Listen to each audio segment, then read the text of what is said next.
Senhoras e senhores do júri, muito boa noite. Essa noite estamos aqui para verificar um fato brutal de uma morte que foi premeditada e que eu espero que os senhores compreendam o valor e o peso disso que foi concretizado por outras 4 pessoas. No dia 3 de abril de 4.299, 5 amigos decidiram fazer a exploração de uma caverna. São amigos que fazem parte de uma associação de paleontologia. Era usual eles fazerem, isso era um hobby deles.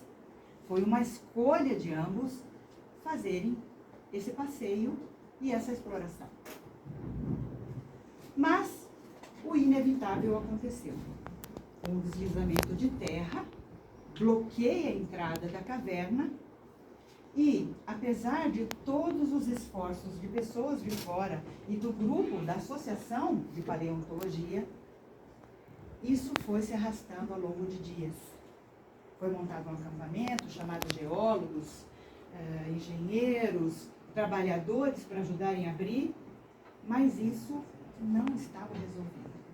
Tanto é que os deslizamentos continuaram ocorrendo, soterrando 10 trabalhadores que foram lá apenas para ajudar, e não tinham nada com isso. Muito bem, no 23º dia, o senhor Wetmore consegue falar com o pessoal que está fora e diz como está a situação do grupo lá dentro. Eles estão com fome, estão com sede, e eles estão desesperados, porque ninguém ali sabia quando é que sairia. Com um caso de extrema fome, ele pede para falar com um médico. Doutor, nós estamos com muita fome.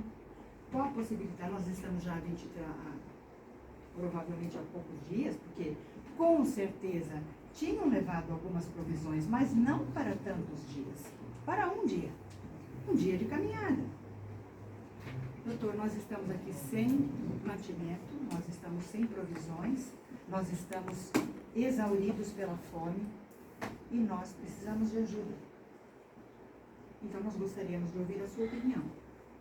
Se um de nós for sacrificado, os outros conseguem sobreviver?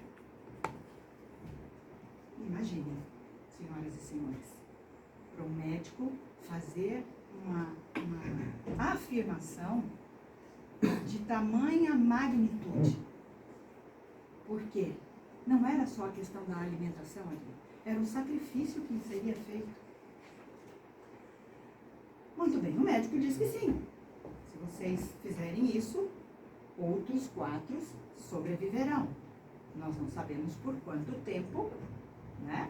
Mas sim, sobreviverão.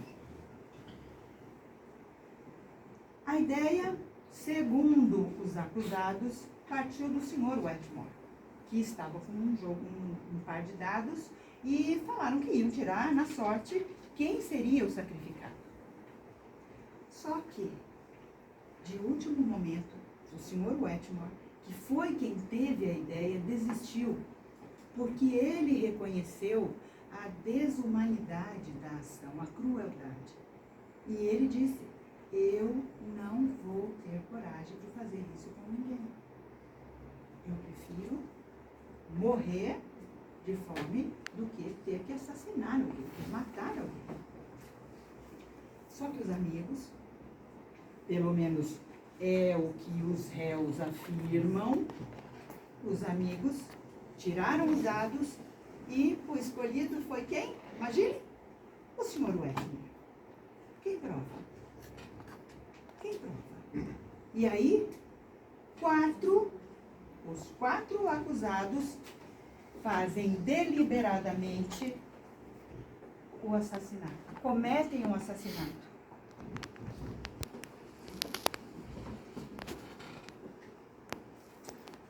Os senhores imaginam o tamanho da barbárie? Eu trouxe aqui para os senhores os laudos das perícias que foram feitas, médicas, no local.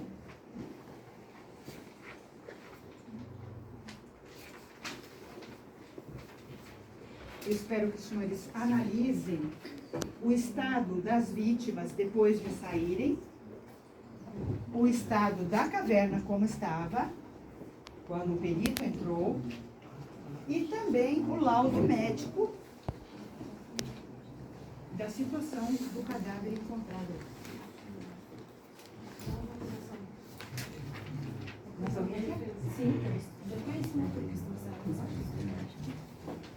Não tem nada a ver.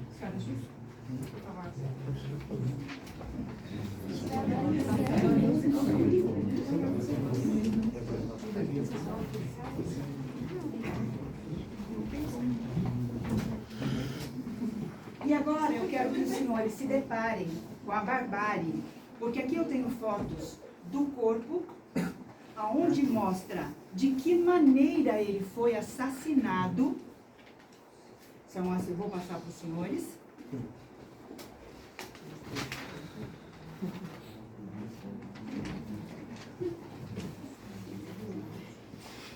As duas primeiras fotos são os ferimentos causados para que o senhor Wetmore fosse morto. As duas primeiras, logo acima. As demais são fotos.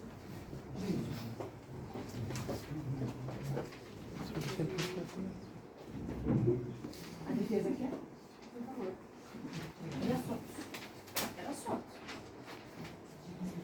As demais fotos, vocês podem ver isso, que está vendo aí, são fotos das partes do corpo que foram mutiladas para que os demais se alimentassem desse corpo. Então, senhores jurados, o crime foi cometido. Um crime bárbaro, hediondo. Não há justificativa para que 4 pessoas assassinem uma. Nenhuma justificativa. Nenhuma. E não da maneira como ocorreu aí, que os senhores estão aí com as provas nas mãos para verem como foi que aconteceu o assassinato. Eu gostaria que os senhores pensassem que o senhor Wetmore era uma pessoa de bem, da comunidade, era filho de alguém, era pai de alguém, era irmão de alguém, era marido de alguém. E eu gostaria que os senhores pensassem como essas pessoas próximas ao senhor Wetmore se sentiram e estão hoje com aquilo que foi acometido com essa pessoa próxima. Gostaria que os senhores pensassem, colocassem-se no lugar das pessoas, dos familiares, e aí sim, formassem a sua opinião sobre: é justo 4 pessoas assassinarem uma sozinha? Independente do motivo, é justo? É legal? Perante a lei dos homens, perante a lei que nós aqui assistimos e perante a lei de Deus, está correto isso? Eu espero que isso pese quando os senhores tiverem que tomar a sua decisão. Muito obrigada pela sua atenção.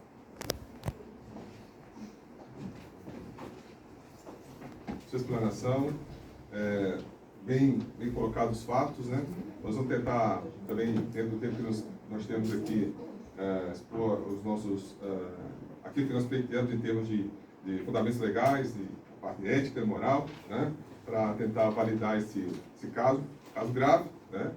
Uma própria Márcia, a doutora Márcia já falou, esse cidadão, o Roger Wetmore, perdoa a pronúncia, acho que deve ser assim, ele tinha pai, obviamente, ou mãe, provavelmente, né? Mas também era pai, crianças, né? Esse caso envolveu todo uma situação de mobilização do Estado, o Estado gastou muito com isso, quer dizer, eu vou explicar um pouquinho da situação, e por que estou falando isso, né? O Estado mobilizou todo o aparato aí para a busca desses indivíduos, né? E o que me leva a acusação vai também nessa linha de que eles sabiam da situação, assumiram o risco, né? Então, se nós fôssemos analisar aqui, estaremos aí pedindo aos senhores, né, jurados, que analisem essa situação também com cuidado. Nós não podemos aqui, em detrimento de uma situação de extrema necessidade, de grave situação, colocar a vida de outro, né? Imagine só que os precedentes que nós vamos abrir, né? Se para qualquer situação vamos tirar a vida de outro, poxa vida, e se você estivesse no lugar do Eltmar? Como a própria doutora Márcia falou, né, lançou o dado. Na verdade, eu quero até fazer um complemento aqui, doutora Márcia, que um desses elementos, né, na escolha, se lançou, né, ou lançou o dado pelo Eltmar. Eu até fui pesquisar, senhores, se existia uma técnica, né, mas eu não vou ser aqui presunçoso dizer que a técnica de lançar o dado influenciou nisso, né, mas é muito estranho. E o que também me leva a crer, senhores, eu quero que vocês também pensem, será que o Eltmar realmente tomou essa decisão? Porque assim, o Eltmar não estava lá para provar que ele tomou a decisão de tirar a vida de alguém. Será que o Eltmar, que forma que o Eltmar foi morto? Com a pedrada? Ou foi mutilado pouco a pouco? Vamos pensar um pouco nisso. Será que essa situação valeria? Será que faltavam poucos dias? O Estado, o ser humano enquanto matéria, será que não existiria ao tempo que restava, ao tempo que se tinha de estimativa? Nós temos que refletir um pouco isso. E se fosse você, a vida é um bem inviolável, segundo o ordenamento jurídico, né? Nós não podemos ir nessa linha.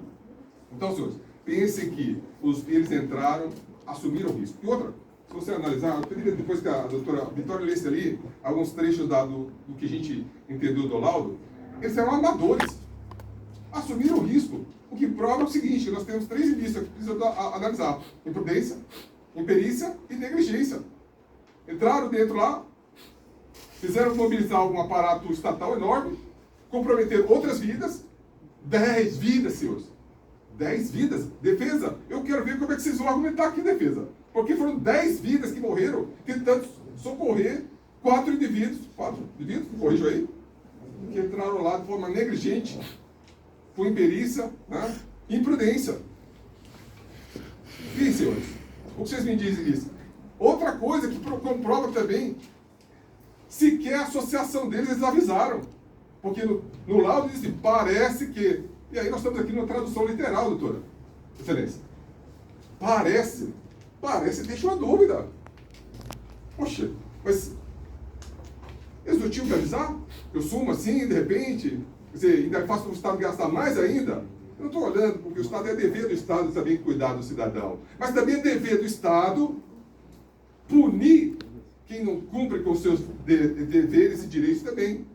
É dever do Estado aqui dizer, enquanto acusação, dizer o seguinte, que eles assumiram o risco e todos, na proporção de suas responsabilidades, porque, segundo o nosso ordenamento jurídico, estamos aqui falando do Brasil, mas a situação é uma situação atípica, fora do nosso contexto, mas quem concorre para o crime, concorre também para as penas que eles foram imputados. Assim está no Código Penal. Né? Matar alguém, mas por uma questão torpe, fútil.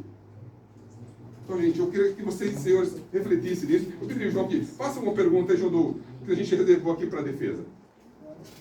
Doutor João. Uma pergunta a vocês, defesa. Você acha que a ação dos exploradores ao tirarem a vida de um colega é justificável em qualquer circunstância?